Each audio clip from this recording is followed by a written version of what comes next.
Hello, everyone. We are live, and we're all actually here for once, which is much excite.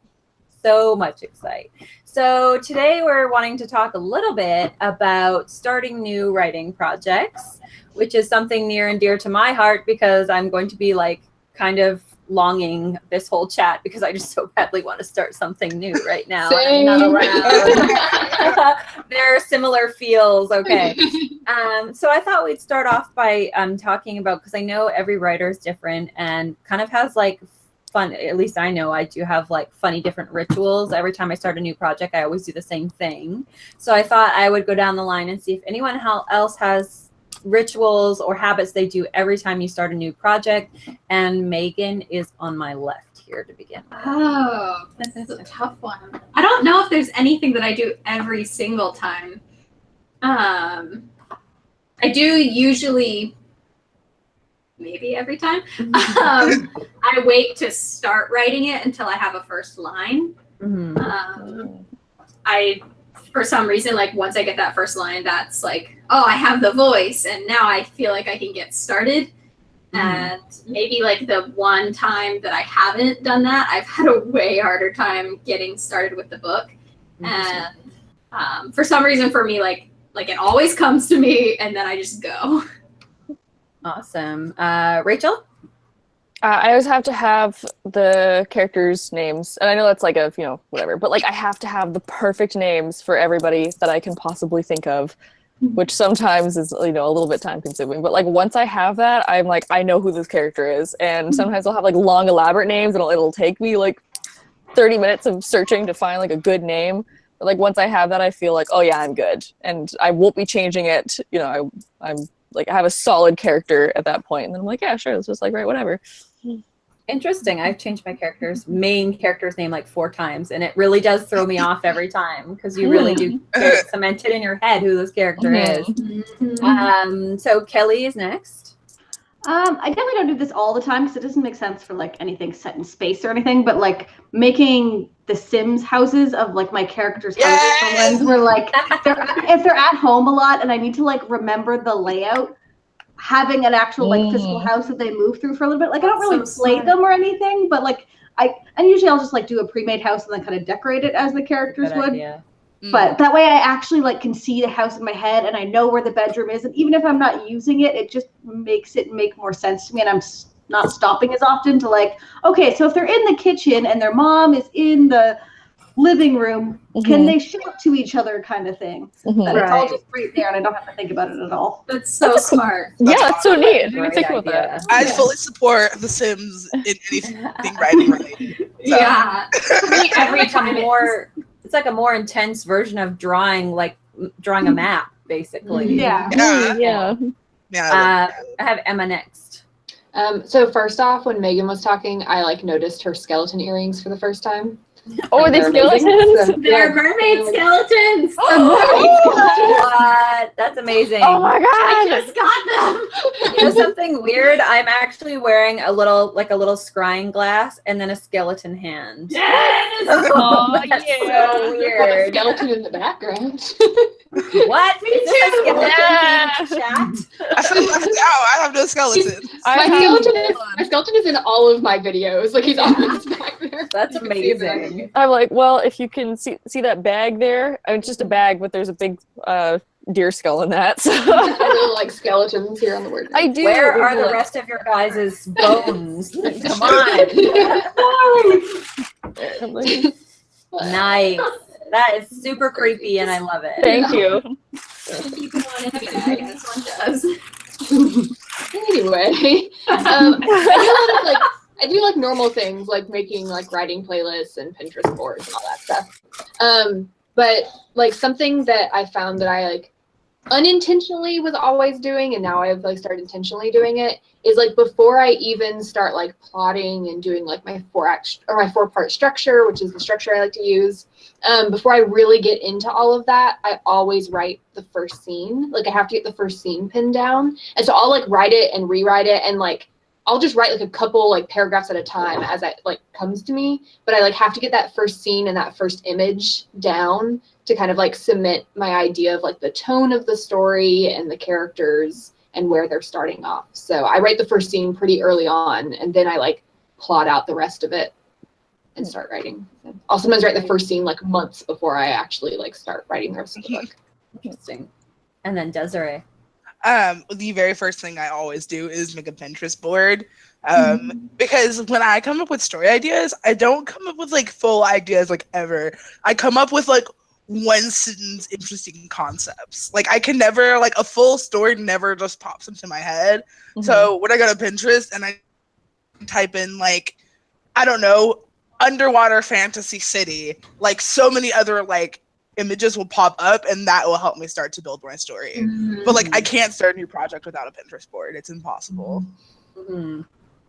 So I definitely have some set rituals. One of them being, I'm the same as you, Desiree, where I never get like a fully fledged story idea. It's rarely more than like a little scrap of something that really like, there's no way of starting anything until I kind of like do what I call letting it steep. So I'll just like basically immerse myself in whatever it is. It's usually something I'm like intensely interested in. Like this time it's tea leaf reading. So I'm like exploring literally everything I can think of to do with this, like watching movies, reading books. Like there's a cool little tea shop in Victoria that I've been going to and stuff like that. So I'll completely immerse myself in it. And then the next thing I do is like plot out completely, because I'm a huge plotter, which is something we can definitely go into more, because that's a huge part of like plotting or pantsing if you're going to start a new project. So that's a part of my process as well. And then what I always have to do is basically like purge my workspace. Before I sit down to write it all, I cannot work.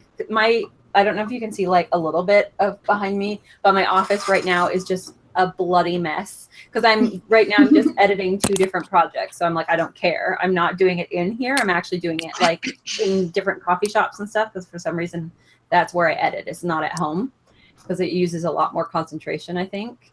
So when I start a new project, like when I finally sit down to draft, I'll end up just like cleaning this entire office and like organizing my desk, especially because I feel like if I come in and try to sit down and write something, my brain is too scattered because the contents of the room. Does that make any sense, or does that? I can't work when my house is a mess. I can't do it. Like, no, everything has to be clean. Yeah. Okay, cool. It's not just me. Yeah, right now I couldn't write anything because my brain would just be chaos. Yeah, like focused on something else. Yeah. Exactly. So yeah, that's usually and then I have like more set rituals for like the start of a project, like sitting down and having my notes and having a cup of tea, and I'll like burn a candle in the newly clean office, and like that's not like a hard and fast, I can't do anything if I don't have a candle, but that's my usual go-to.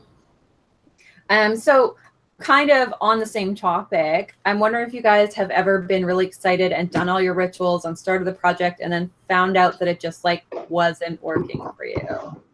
And if that has happened recently to you, and what you did, if you started a new project or you pressed through. That happened to me not like super recently, but like I got a decent way in, and then I realized I was like, not necessarily like the story wasn't right. I just think the time wasn't right for me to write the story. And I didn't start something new. I ended up going back to something old. But yeah, it definitely happens, and it sucks when you go through all of your rituals and you outline and you get all ready and you write and you're like, you know what, this isn't working. You're like, I did everything. How could you do this to me? It's kind of disappointing. It's like, dang it, like I did everything right. Yeah, sometimes I realize I'm like not actually ready to write it. Like the story isn't ready. I haven't spent enough time on it. I've done that before where I'm just like so excited to start drafting that I like jump in and then like And so a couple times it's just been like it's not working in general, and I've just had to put it aside. The book I'm revising right now, when I first started drafting it, I think it was like 10,000 words in, and then I had to stop and like refigure out like all of because I realized the plot wasn't going to work, and like that I needed to like reevaluate a lot of it because I had tried to jump in too fast. I just like picked a plot. I was like, this will work. I want to write this book. And then I was like, no, this isn't actually going to work. And I had to like figure it out again. I'm actually terrible for doing that because, like I said, I always ruin things for myself because I work on editing too many projects at once, and I'm in this like phase right now. So I know myself. So I know as soon as I turn in these 2 projects, I'm going to be so gung-ho to start on something new that if I'm not really careful, I'll end up doing that, and then I'll end up not having a complete idea because I'm just like, impatience is always my problem. Like I have been in this industry long enough to know that impatience is my Achilles heel. Like it kills me every single time because I always send in a project before it's not ready, or I like start on a project before I'm not ready. And I do end up, a lot of the time what I end up doing actually is starting in the wrong place when I'm doing a new project. Like I start the first chapter, usually it's too early. Usually I need to cut that chapter and it's usually like chapter 2 or chapter 3 that actually the story starts there. Yeah. That's a compliment. But I find like when I start doing things, I kind of have that same thing where I just like pick a plot line because like whenever I start something new, I'm always thinking of a certain scene that comes to mind or a certain thing that I want someone to say or something like that. So I'm like, oh, this could be really cool. Like I should write a story based on this. And then I get, a couple thousand words in and I'm like, what am I doing? What is the story? I don't know. I just have this one random scene. I wrote the dialogue. Yeah, exactly. I wrote amazing dialogue, but like, what even is the story? And I get that, like, I get stuck on that all the time when I'm starting new things because I'm just like, oh, this, this shiny new idea for this character is like amazing and the scene's so good, and then I'm like, but what happens afterwards? I don't know.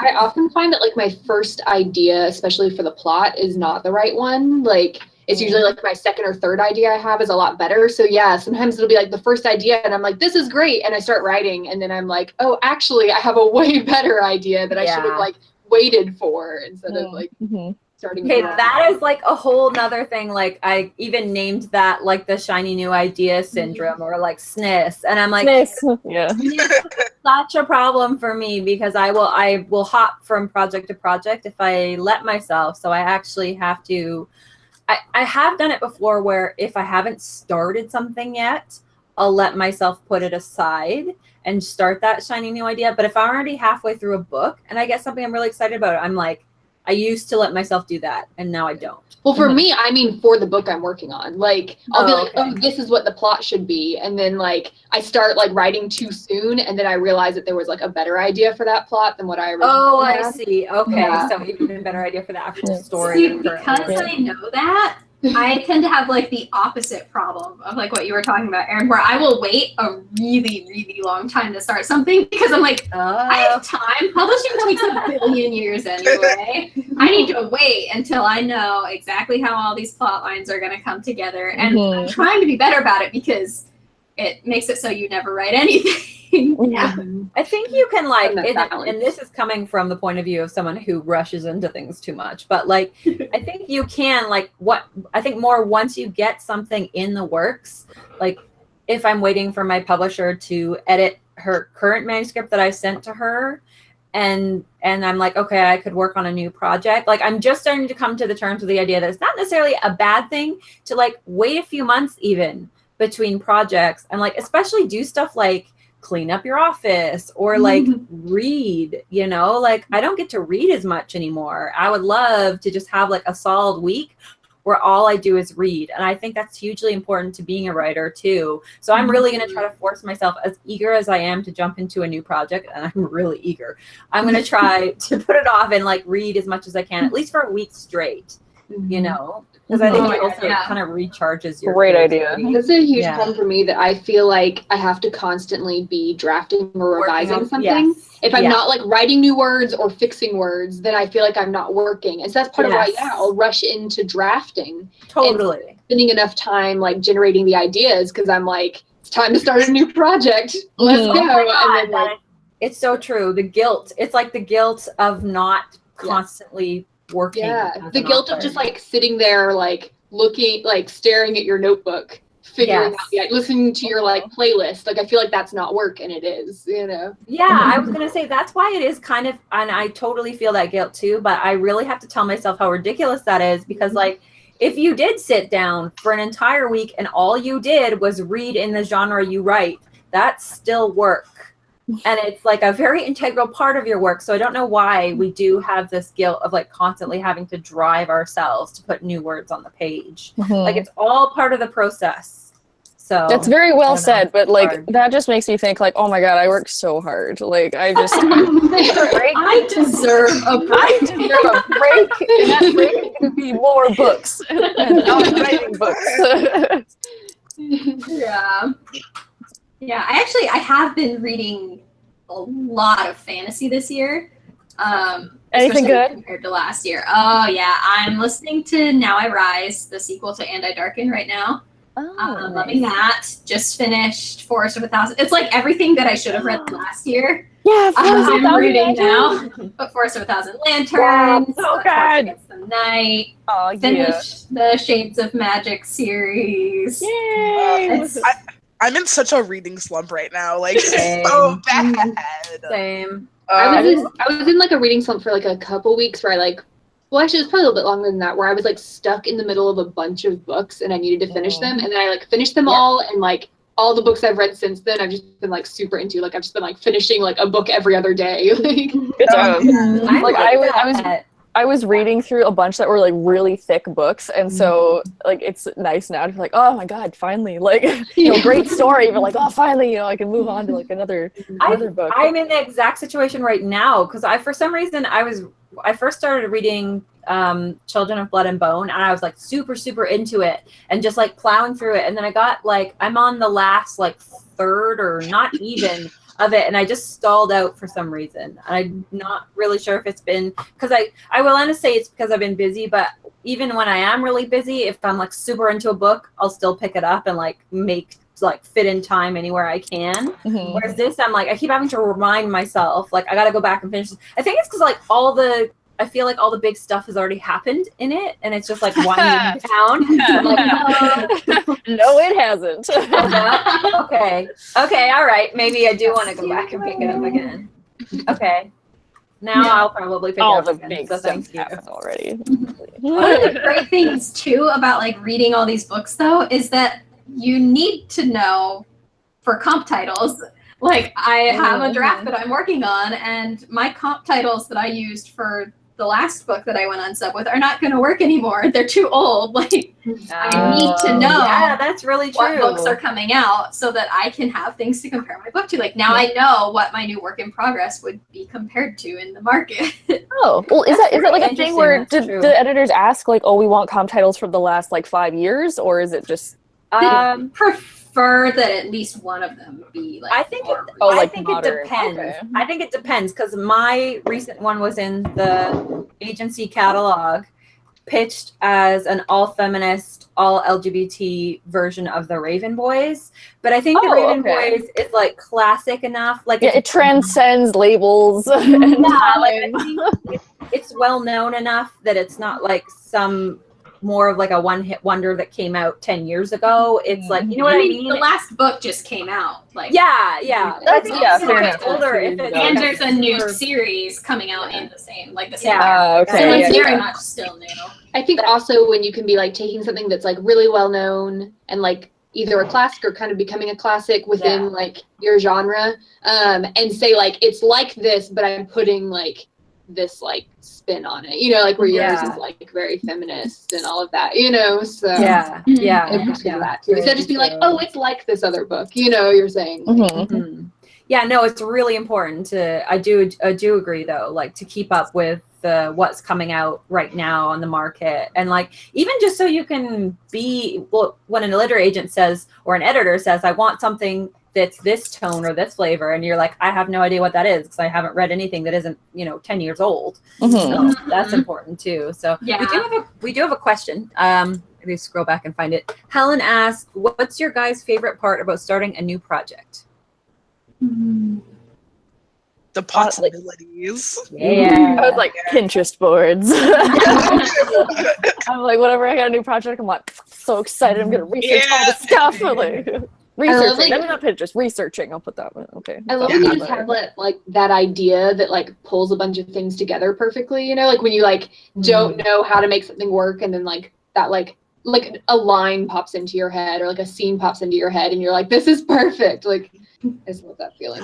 Oh, things come together. the excitement of a new project. That is definitely that's my favorite part. Oh yeah. So there's nothing that's more exciting than like starting that new project that has you have that like initial hype.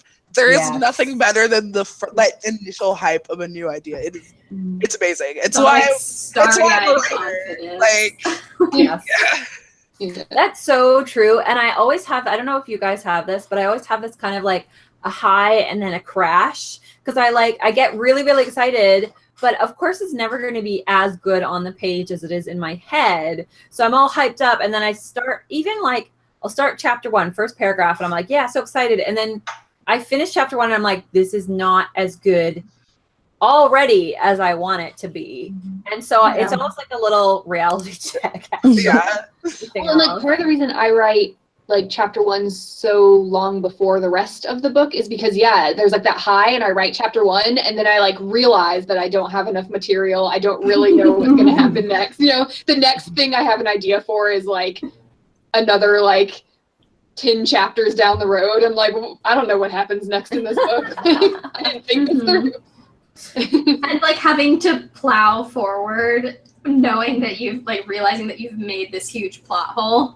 Like, oh no, look, it was perfect, and now it's broken. Yeah, hands down, one of my actually the favorite part of start a new project is the kind of the immersion phase of things. Like I really, really love, like I said, reading all of the like reading literature and going to this, like I'm looking for someone that actually, and for the witch book that I just finished and is hopefully going on sub soon, I actually went to a tarot card reader and had my tarot done, like stuff like that. Just like completely immersing yourself and learning all of those little things. And like, that's what really gets me excited, is doing all of the research and like kind of putting yourself into a different world almost in preparation to, like my fondest dream would be like, I'm hoping to do books 2 and 3, and I really want to go to Ireland in the research phase. Like that would be so If you're gonna, cool. it's part of your research. You just have to go. Right? You gotta write it off. Put that. Yeah, on you can write it off. the- Hey, there you go. Literally, you can do that. So. Yeah. It's a business grant. So yeah, that's my favorite part. A good question too is, what's your least favorite part about starting a new project? That part that I just. Well, Megan's already said something. Yeah, definitely like realizing that it's like not what is in your head. Yeah. It's like, why didn't I suddenly become a perfect writer in between the last 2 projects? Why is whatever's in my head not coming out on paper as perfectly? You know? Yeah. The It's so crash after the frustrating. high. Yeah. It always reminds me of that saying by Ira Glass that's like, you have really, really good taste, but you don't have the skill level to match how good your taste is right now. And he's talking about new writers, but I feel like that's eternally going to be me. Like I have great taste. Like I want to write like Neil Gaiman and Maggie Stiefvater and like and V.E. Schwab, but like I'm not at that level. Maybe I will be someday, and I don't know if my taste will just get even more high and falutin. I think they do, yeah. Like you're always going to be most intrigued by the idea that it's just a little out of your skill set, because otherwise you get bored. You have nothing to work to. That's true. Yeah. Yeah. The funny thing is, one of my least favorite things is like such a simple thing. I actually really don't like choosing POV. I don't know why. I don't either. Okay, you don't either. Okay, No. it's not just me. I hate it. 'Cause, like, I'm always like scared, like, oh, get so far, and then it's like, And this realize is the wrong POV. pick the It's wrong happened one. before, and it sucks. And I'm Yes. struggling with it right now, and I'm like halfway through, like literally a little bit over halfway through, and I'm like, I don't know if this is right. Oh no. I wrote an entire book. You know, the one I was all excited about, the Murder Wizards book that I wrote for NaNoWriMo? Yeah, I read it. I left it on the file on my desktop because I'm like, I don't think I quite want to send this to my agent yet. Like I had like an inkling, and then I was just looking through some old stuff and I reread like a huge chunk of it and went, oh, this is like not good writing. And so I'm glad I had that little hint, because I think it's really in the wrong POV. Like really, really in the wrong POV. And apparently I just wrote the whole dang thing without realizing it. So very frustrating. It's like 80,000 words of wrong POV. No. Oh, Yeah. Yeah. So gonna be on the desktop for a while. Like That's- writing intern. Yeah. Can someone please switch all of the It switches the entire thing into I. Mhm. Oh, That God. is, so I've mentioned before that I'm working on a full rewrite right now of the book that I wrote during NaNoWriMo last November. And it's a terrible feeling. But like once you get it right, it feels way, way good. Oh yeah. You're like you just Wow, know. I'm Like once you doing hit that, you're like things. you know. Yeah. That's why like Mhm. I'm gonna like keep going. Like this might be completely in the wrong POV, but I've come too far and it's been too long. I can't go back. It's gonna get written and then it might get rewritten. But dang it, it's gonna get written. So It's still important to finish. I feel like it's still be a sense of accomplishment for you. Like you did the thing, you finished it. So I don't know. It's better. I feel like if I stopped, it would get abandoned and I would never return to it because I'd It's be all really discouraged. hard to go back if you Yeah, yeah, I feel like that. So I guess like Megan touched on this already, but I was gonna ask like, what is something that makes you put off a new project and sort of stall on it? Maybe aside from what we were talking about with the knowing you're not ready yet, but like something maybe negative. Like for me, I know a lot of the time it's fear. Like if I have something that I know is really ambitious, like for me, the witch one was something I put off for a really long time because it actually has like 3 or 4 like more major plot lines and then a couple of little subplots as well that I knew I was going to have like it's more complicated and intricate of a plot than anything I've ever tried before. And so I'd written out the whole entire plot line and then just kind of sat back and stared at it like for like a good few weeks. So it's like, this is really intimidating. So for you guys, what is it something that's made you kind of put it off for a bit? Definitely subplots, actually. It's like my biggest fear of writing. Like I can't like think of any, like how do I incorporate it? And then whenever I have tried in like larger projects before, they always end up being super stunted and like weirdly paced because I'm just like, oh my God, I completely forgot about this like random kid that's supposed to come back later. So it's always that one I'm always like struggling with. Like, yeah. but I need some kind of plot line or like subplot, like how do I add that in? And then I'm like, I'll figure it out later, and then I just never end up writing it. It's hard, like especially with subplots, it's hard not to default to the romantic subplot because it's like that's like the like automatic like go-to subplot. Need a subplot? Romantic, like right. Like, well, I feel like it's almost like well, maybe the amount of stuff I read, or maybe it's just because like YA in general is very romance heavy, or at least like adorable romancy stuff heavy. It's almost like that's a given to me. Like I feel like, oh, it's just like that's just something else I'm gonna have to write in. Like it's not a big like, oh, that's a subplot, or like, oh, I'm just gonna just add in romance. Like I feel like it's just gonna kind of be there anyway to me.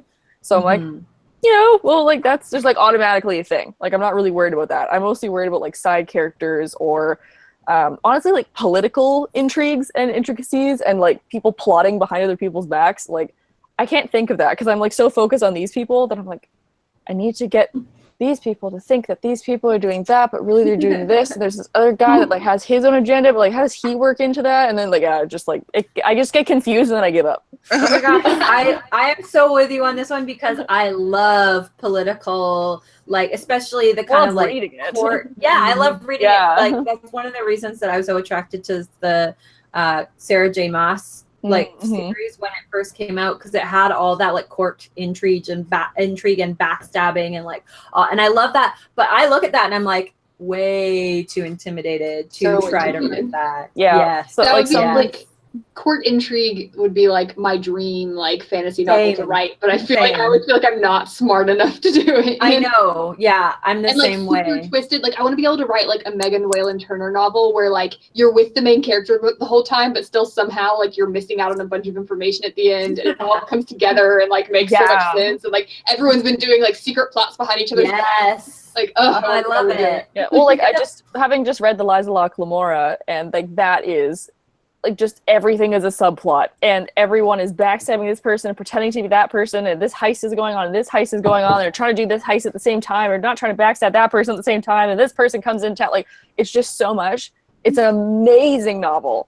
A plus That's for writing amazing. it. Like, it's just the way that he like wove all those together is incredible. But I'm just reading this being like, I could never in my life write anything close to this. Yeah, Like, I read stuff like that, and I'm just like, I'm so intimidated right now. it's like I'm so incompetent. Like, what am I doing with my life? Like, it's just I'm not smart enough to. That's something that actually. I'm not smart enough to write this. I often think that when I read something really intricate like that, and that was the one thing that really put the Witch Project on hold. So I was like, I don't know if I'm smart enough to like wrap all of this up so that it makes sense in the end, rather than leaving readers angry and confused at the end. Like, what did I just read? Yeah. Like, well, like I have had that before, so I don't want anyone to go through that with my writing, you know? So. Yeah, like you read books where you're like, oh, this is so cool, but then like they don't quite pull it off, or like you don't wrap it up properly, and then you're like, well, there's so much potential, and I feel like I don't know if I'm like ready to do that. Yeah, you can do it.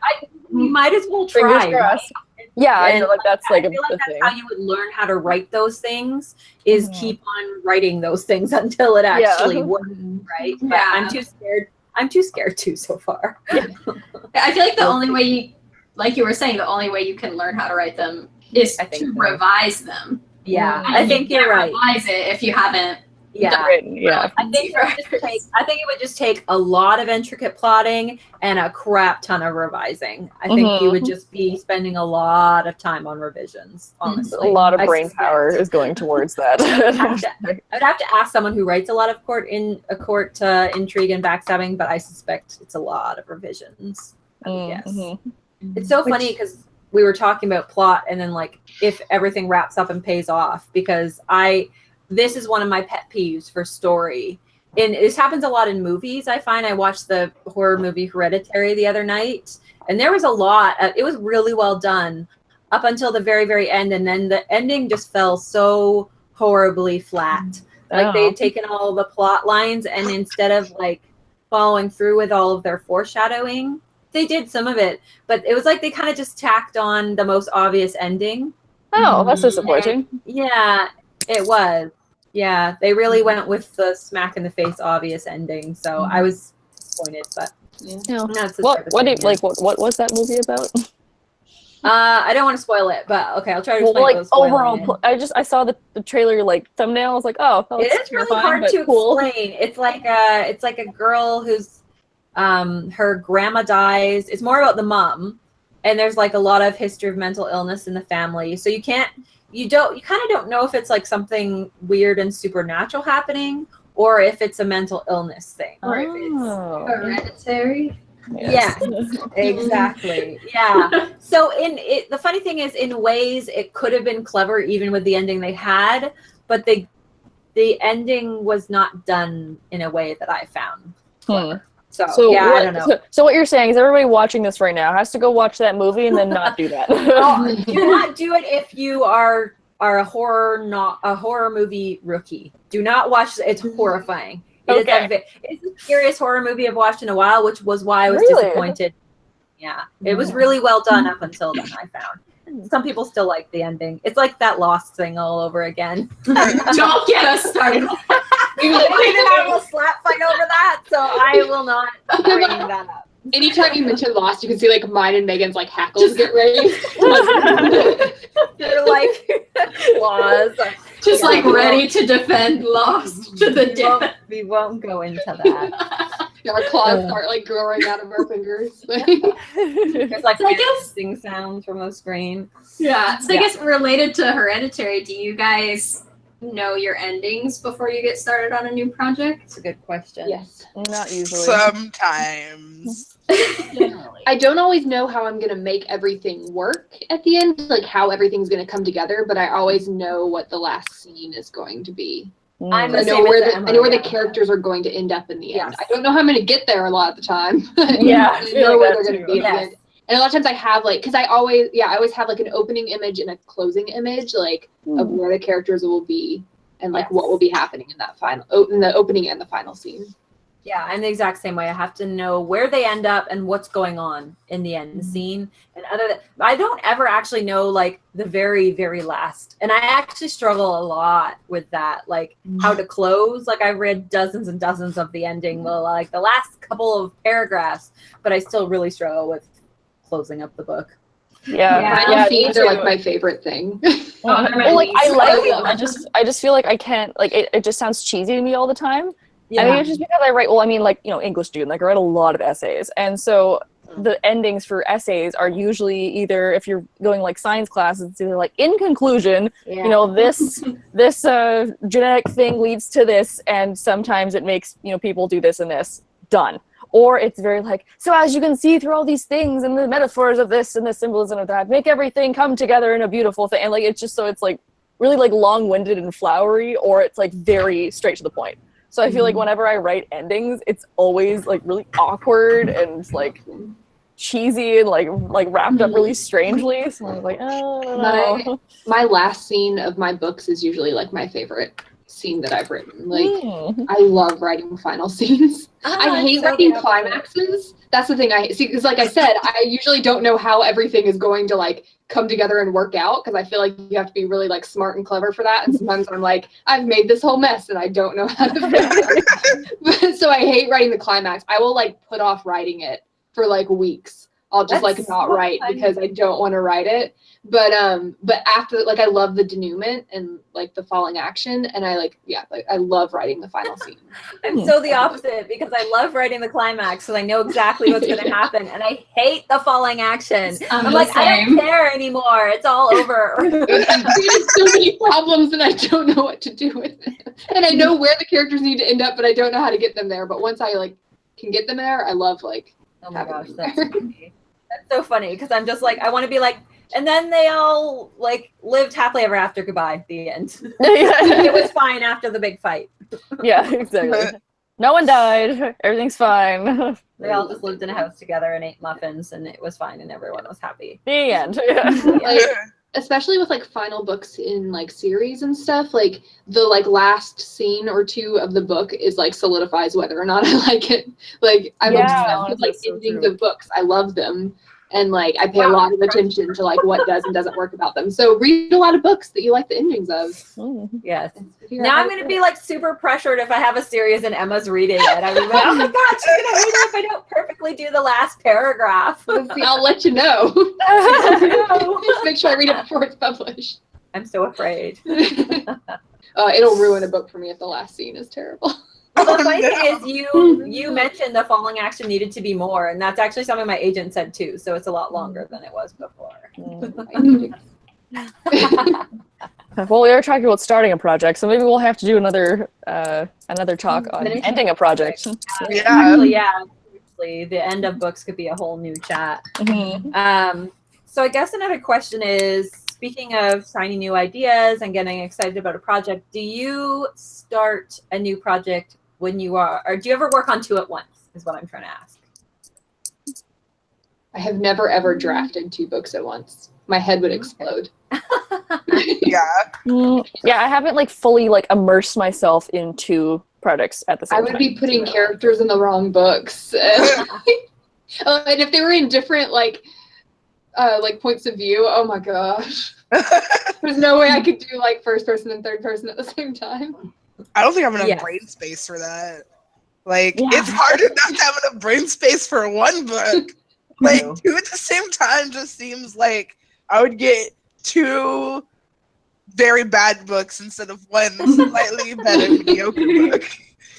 I have worked on 2 at once before, and I actually, one was in third and one was in first, and I couldn't do 2 in first, I don't think, because I would very easily get mixed up. But I did like that. However, it took way longer to write both of them. Like usually I can do a first draft in like 1 to 3 months, and each of them took like 8 or 9 total. So it wasn't even just like double because it was 2 books. It was like it took way longer. Well, Yeah, because I'm really bad at focus is focusing on off. things. Yeah. I'm already really bad at focusing on projects, so I do not need to spread my focus thinner. Not a good idea. For me, working on 2 does let me like split my focus in a way that if I'm not working on something, like I'm stuck, I can move over to the other one, so I'm not losing time. So yeah, so I think they take about the same time for me if I'm working on more than one, but I definitely have more mistakes that I have to clean up later. Interesting. Okay.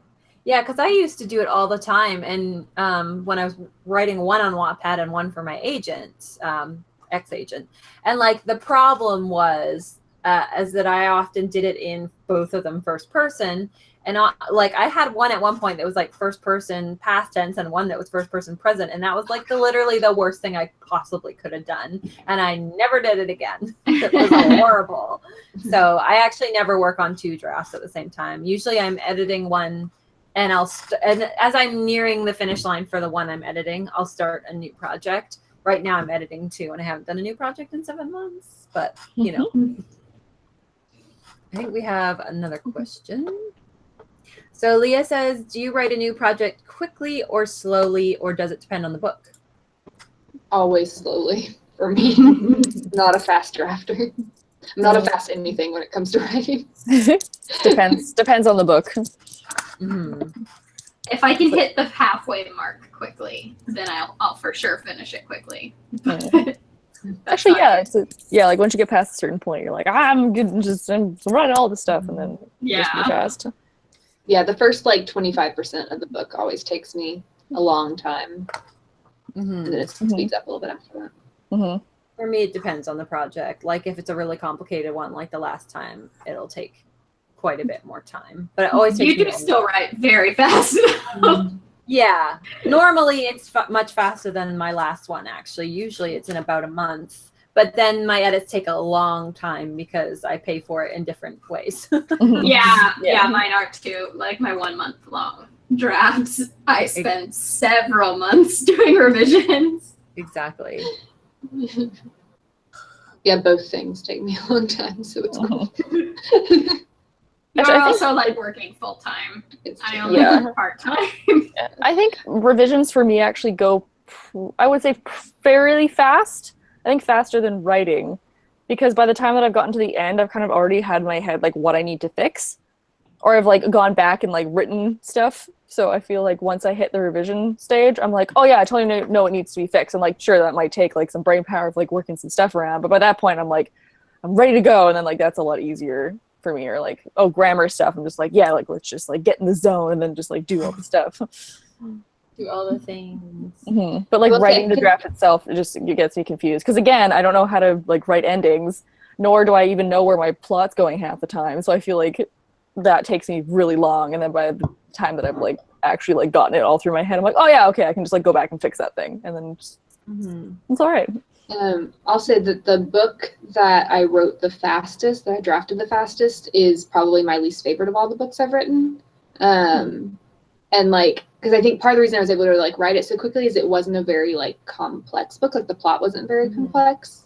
And so I just like have never really been like I don't love it. Like even like the first book I wrote that like has a ton of issues and would need to be completely rewritten from the beginning, I like more and have like a more positive feeling towards, where like the book that I wrote really quickly, I just like don't care about. Like I'm like very apathetic about it. I'm like, I could take it or leave it. Probably won't ever address it again.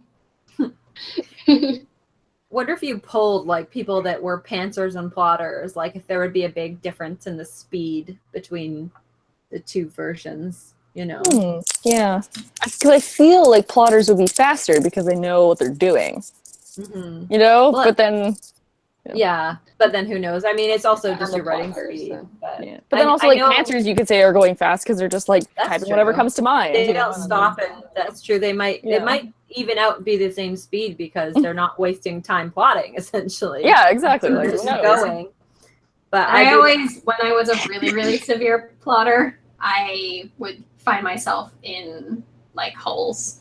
Like I would get stuck because I had not plotted it in a way that actually worked once I started writing it out. And I'd be like, well, what do I do now? I have a whole book planned. Definitely done that before. Yeah. And then if I don't plot at all, I get stalled for different reasons because I just don't know what's happening next. Like, yeah, so and then it turns into a really long process as well. So I've got writer's block. So that's why I'm trying to like strike the balance now, where like sometimes it takes me a little longer to draft when I'm pantsing a lot of things, but I don't need to know every step. Like it's okay if it takes a little longer because I'm figuring it out as I go, because I don't write myself into holes that then I feel like I have to spend 2 months trying to figure out the way out of. It's like, oh, I can just go. Just keep moving forward. So Jody wants to know, do we use a whiteboard while plotting or note cards or both? Megan is the queen of I plotting. use all of them. Beautiful minding it. Yeah. I use note cards as much more in revisions. I don't really use them for plotting unless I'm really, really stuck. But I do like to use the whiteboard. I have become very fond of John Truby's Anatomy of Story. And one of the things he talks about is like character development and having kind of like 4 quadrants of characters where you have like your main character and then 3 people who are like antagonists for your character, but in different ways. Like Ooh, one like might even be their best friend or whatever, but this is how they're providing conflict for your main character anyway. And I really like writing all of that out on the whiteboard and like playing with it and figuring it out, because I am much more of like a character driven writer than a plot one. Yeah. So I very much like using the whiteboard for that, like figuring out, okay, well, here's my characters. How are they going to really challenge each other? What are their ideals and how are they going to like pick at each other in the ways that are going to hurt the most? Mm-hmm. And the whiteboard is great for that because you can like, oh, well, it'd be better if, and then you just erase it. And it's like, it never happened. You can just start over. I actually really want to get like, I might take this picture down and put it somewhere else and put a whiteboard up there, because I really love the idea of having like a really big whiteboard. I have a friend that actually has an entire wall dedicated to plotting, and every time I go to her house I just drool, because it's like an entire wall and she's got a cork board on one side where she puts all her index cards, and on the other side it's like a massive whiteboard where she writes like salivating. Yeah. Like, every time I go over there, I'm like, why don't I have this? I'm gonna take your wall home with me. And the whiteboard she uses like in a similar way that you were talking about, Megan. And I love that idea. I love seeing it actually in action, because then you can leave it up there for the whole like, length of your novel, or erase, and as you keep plotting to things differently, because I will change my plot as I go, even though I plot ahead of time. So being able to scrub it out and redo certain parts of it would just be amazing. So yeah. I'm gonna buy a giant whiteboard coming up pretty soon, probably when I redo my office. And that's my dream, to have like an office big enough for that. Yeah, like I barely have enough room for all my books currently, but one day I'll room for a whiteboard and a corkboard.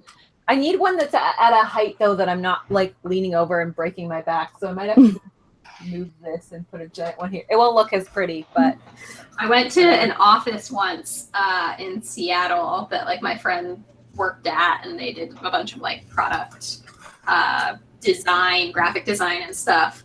And they had this one like giant office in there that the wall, they had gotten like whiteboard paint. So the whole wall was a whiteboard. And I was like, you guys go on without me. I live here now. I live here now. This is my new home. Yeah. Damn, that's pretty cool. That is cool. I can't remember what the title of the movie was, but there's a scene in the movie. The rest of the movie was so boring, but I just distinctly remember this scene where he's an accountant and he goes in and there's this office that is literally just all see-through glass walls. And he uses whiteboard marker and writes on the walls. And I was just like, you could see it really clearly. Like those crime shows where they're like writing out on the clear see-through wall with like trying to figure out math equations or whatever. And I'm just like, oh my God, to have an entire glass room that was just like, this is my giant plotting room where I just went over the plotting room. I like all that. the walls. Like, oh my God. The idea of that. Not serial killery at all. I mean, I'm one to talk. I'm writing all over my walls, so like. Whatever. I was gonna say, like, Megan has like the yarn running from one thing to the other. That's a very serial killer. Yeah. That was fun though. So I will never do it again. Out of all of us, I think Megan is the most serial killery. So. I mean, it makes sense. I have written more than one serial killer character. That's true.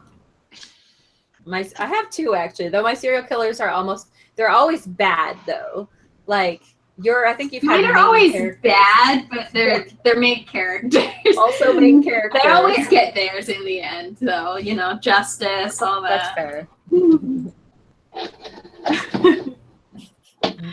We had Anne Griswold was talking about using whiteboards and said I like to use those strips that are like Velcro to hold up the whiteboards so that she can like pull it off the wall if she wants to put it back up. Oh, great idea. I actually have one downstairs that I stuck to the fridge that way. I didn't even think about having one. Oh, I love that. Because I have like I was going to say I have a low wall here. And I was like, it's huge. I could put a massive whiteboard there, but I'd have to like crouch down to try to write on it. Yeah, but if I had the Velcro, I could just tear it off and do my thing and then stick. Oh, thank you for that. That's what's happening now. I just Googled whiteboard paint. And the first like result is like an ad for some company that sells it, and their like little like title says Mark Zuckerberg ordered this for every wall in his company. Randomly. Okay then. All right, Mark. It's good enough for Facebook. Yeah, it's good enough for me. I should go over to. I was going to say I should go over to Mark Zuckerberg's place. Yeah. If you don't mind, I'm just going to plot all over your office walls. He's like, oh yeah, sure, like I'll let you have it for the afternoon. He like comes back later and there's like stuff about like witches and murdering things and like heathen gods. And I was like, what the heck? What happened in here? That's why I think it's so funny because sometimes before I start a new project, my friend Rebecca and I will go like brainstorm with each other in a coffee shop.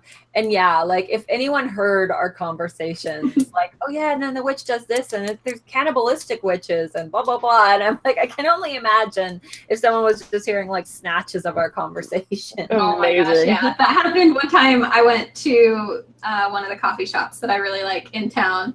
And I was doing a Google Hangout with Kyra talking about our book that we write together. But there was no one else in there, so it was just me and the barista, and I was up against the wall, so I was just like talking on my computer about like, so then we could kill this person, but like, how would we even do that? So she just thinks that you're like this person yourself in the corner about murdering people. Oh my God, amazing. Just like muttering at my computer screen, like, so we'll kill them, but how? There was a guy literally, well, he wasn't talking about murdering anyone, luckily, but I could hear him muttering behind me, and I'm like, do I need to be wary of this person? But you never know now. You never know if they're talking to their someone on the computer. Yeah, or like in a headset actually, or right. Yeah. or if they're, yeah, because I have had it before at a coffee shop where I thought that he had a headset in and was talking to someone, and then I was kind of like overheard bits and pieces and realized he was literally talking about me and the group of friends that I was sitting with. That's creepy. Because I guess it was creepy because the voices in his head had told him that he was like, oh, I'm watching their luggage for them or something, and we were like, no, you're not. That's creepy. I appreciate it, but please don't. Please no. Yeah, he was like talking about our luggage and where we were sitting and stuff like. So I'm like, I'm kind of glad I tuned into that without just thinking that he was talking to someone on Skype the whole time. You know, like. Mm-hmm. Yeah, that's why from here on out now, though, like if I'm ever on Skype with someone, I like turn so people can see that I'm on Skype. You're talking to someone. Well, hopefully if you had pauses in your conversation, well, if you're listening to voices in your head, you have pauses in your conversation. I've talked to you guys in public before, and you know, you do it all the time. Yeah. I'm not brave enough, I don't think. No. People stare at me and be like, what is this lady on? You gotta do what you gotta do. Yeah. Sometimes. So I just have to talk to WordNerds, all right? Yeah, I'll probably do it next time I'm traveling or something, because I really like the last streak of WordNerds chats that I missed. I was like, this sucks. I should just be in my hotel room in New York chatting to you guys. Yeah, totally. Yes. I'll do that. That reminds me, now is probably a good time to announce that we're going on hiatus next month. Just our normal summer hiatus. New York. I wish. Oh, man. I wish. But keep in mind, about a month from now, we're going to go on hiatus like we always do every summer. Mm-hmm. We'll have some videos up, some dancing, some fun stuff. But that's coming up because we need a break, and I'm giving birth. So there's that. Kind of a big deal. Yeah. We went on winter hiatus when Erin gave birth, so now we're going on summer hiatus when I'm giving birth. All the WordNerds babies. Yes. WordNerds babies. Oh. That reminds me, Megan, you're inheriting all of Charlie's Harry Potter sleepers. I will send them to you. Excellent. Don't give away, because he grows out of them so fast, like everything so fast. So we're putting them in garbage bags or whatever to give to like the next person in the family. I was like, don't give away the Harry Potter ones. Send them to the other WordNerd baby. Yay! We'll just like eventually when someone else has a child too, we'll just They'll get the next set. Yeah, there you go. The traveling Just gradually accumulating. Yeah. Because my baby Yeah. shower was Harry Potter themed, and so I got a That's lot of awesome. small ones. But I was a monster-sized baby, as was my husband. So like, who knows how long our child is going to fit in? It'll have to be your coming home from the hospital Harry Yeah. Potter sleeper. Yeah. Just switch him out of them like every hour. Who knows how long you'll be this cute? Such an extensive wardrobe for someone who hasn't even been born I yet. know, right? Yeah, my child has more clothes than I do. It's ridiculous. And he's this big. Like, Yeah. Yeah. unfair. Tamara said, how did I not know Megan was pregnant? Holy crap. I am. Surprise! That's what my whole video this Friday is going to be, writing while pregnant. So, Oh, nice. And It will. let me know if you need some tips for your video. yeah, it will mostly be me just like stacking things on my stomach. And Nice. How to try to get comfortable in your computer chair when you're trying to write. There's like a basketball in front of you, and you're how like, to his get out of arms, your like- chair after you've been writing for an hour. Oh my gosh. Oh, we did have 27p breaks an hour. Anyways. yeah. We did have a question from Jada. Are any of you doing July Camp Nano? Yes, we are. Yes. We are. Undecided. I'm debating too. I'm undecided. Well, I would I like haven't- to. I have an exam at the beginning, like the first weekend of July, so I'm like, perhaps afterwards we shall see. I'm debating because like I've produced some fairly good work during Nano, but like the last one I did was the Murder Wizard ones and it didn't turn out so good. So I'm trying to decide if I want to try again or not. The funny thing is the ones that I finish, I think it's because I go so fast. The ones that I finish aren't super good. The ones I get, I don't finish Nano and they're better, which is kind of bad. But I've noticed a pattern, so. I might just use it because with camp you can just set like a kind of a rando word count, right? So yeah, that's Or okay. like a time count.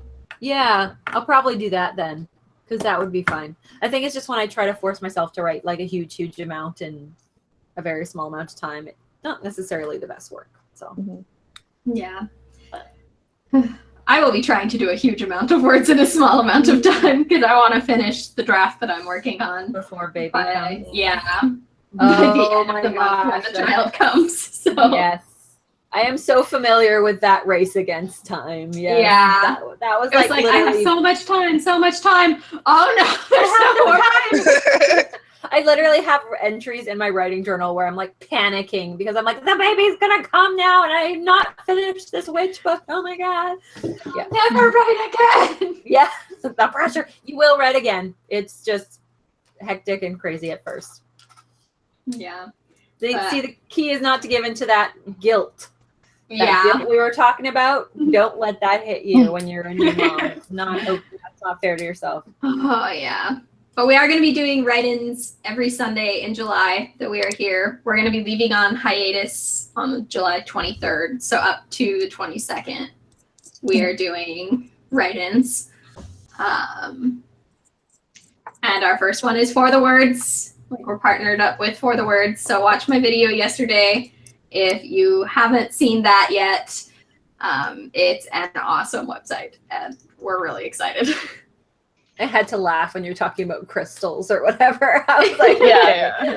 I need to get on and do this soon. It's so fun. Kelly's the one who found it, and it has changed my life. I gotta get on. Yeah. And Well- there's like a friend component too now. So if you are on For the Words and you want to be friends, drop your username in the discussion or the comments, and I will add all of you this week. Oh, me too. I'm so obsessed. Yeah, I love that you can send encouragement to people. You just like click a little button and it's like, you're doing so great. Keep writing. Oh, so cute. That's See- way less obnoxious than like a Facebook poke. Yeah. Yeah, right. For the Words has me like super tempted to like draft something new instead of revising during Camp Nano, because I'm like, I want to use For the Words, but I need to be drafting for it. I feel like it doesn't really work for revisions. Yeah, that's why I can't really use it, I don't think, yet until I start a new project. So speaking of new projects, that's a great thing to get on if you're starting a new project. I'm guessing is For the Words, so I'll be doing that with my next one. So yep. All right. Does anyone have any kind of final thoughts on starting a new project? You can do it.